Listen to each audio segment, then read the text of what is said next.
Well لکل ہمزہ، بربادی ہے ہر اس شخص کے لیے جو تانے والی زندگی گزار رہا ہے، تانے دیتا ہے لوگوں کو پیٹ پیچھے.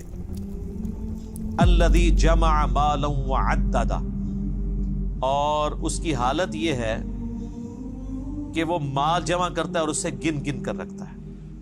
اپنی حالت اس کی یہ ہے کہ پیٹ کے پیچھے لوگوں کے عیب تلاش کرتا ہے، لوگوں کو تانے دیتا ہے، برائیاں بیان کرتا ہے، اور اپنی حالت یہ ہے کہ اس نے مال جوڑ رکھا ہے اور اسے گنتا رہتا ہے. یعنی مال کی محبت کے ساتھ یہ چیزیں امپلائڈ ہیں کہ آپ کو مال کی محبت اس لیول تک لے جائے گی کہ آپ لوگوں میں عیب تلاش کرنا شروع کر دیں گے، لوگوں کی برائیاں نکالنا شروع کر دیں گے.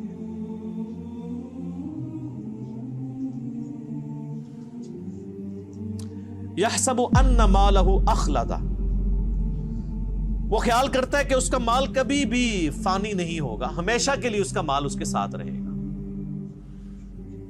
جو لوگ مال جوڑ رہے ہوتے ہیں نا، ان کی حالت ویسے یہی ہوتی ہے. اربوں روپیہ جوڑا ہوا ہے لوگوں نے، اور وہ سمجھتے شاید ساتھ لے کے جائیں گے. حالانکہ میں آپ کو بتاؤں کہ اگر کوئی شخص روزانہ 1,00,000 روپیہ خرچ کرے نا، روزانہ، تو 1 ارب ختم کرنے کے لیے اسے 25 سے 30 سال چاہیے.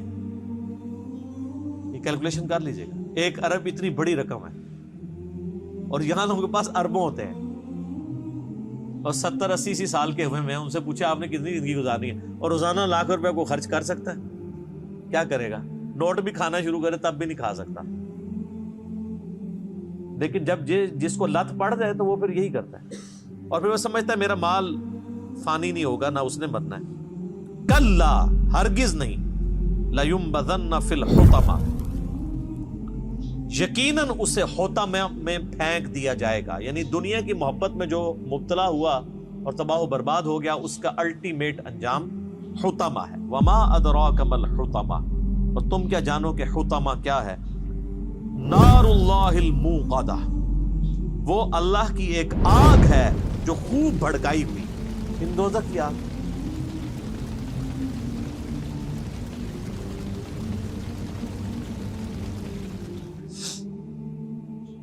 التی تطلع علی الافئدہ، جو دلوں تک پہنچ جائے گی.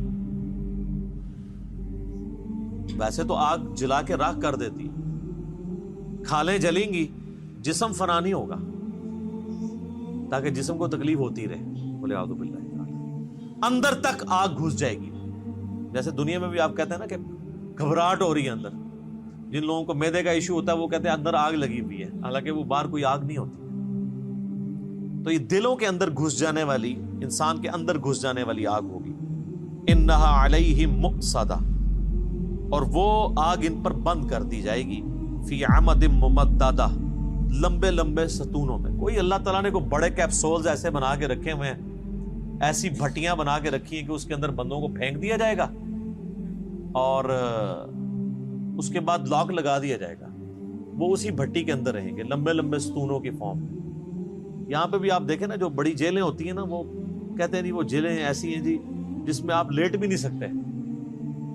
4 فٹ بائی 4 فٹ کی جیل، اور آپ اسی کو ذرا کم کریں، اگر آپ 1.5 فٹ بائی 1.5 فٹ یا 2 فٹ بائی 2 فٹ کی جیل ہو جس میں آپ لیٹ بھی نہ سکیں اور کھڑی ہوئی حالت میں، اور اس میں انسان کو باہر سے آگ چھوڑ دی جائے، اندر آگ نہ جلائی جائے، تو کیا انسان کی حالت ہو. رومن امپائر کی اگر آپ سزائیں دیکھیں نا یوٹیوب پہ، اگلے زمانوں میں وہ اپنے دشمنوں کو کیسے سزائیں دیتے تھے، تو انسان کے رونگٹے کھڑے ہو جاتے ہیں. بڑے بڑے انہوں نے بیل بنائے ہوئے تھے لوہے کے،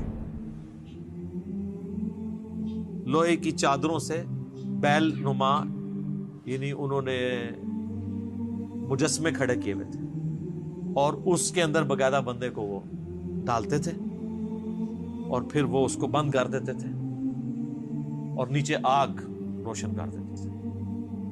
تو اس بندے کی جب چیخیں نکلتی تھی، وہ جیسے کہ وہ ایک گائے کی چیخ نکلتی ہے نا تکلیف کے وقت، تو ویسی وہ گائے کے منہ سے چیخیں نکلتی تھی، اور اس کو وہ انجوائے کرتے تھے.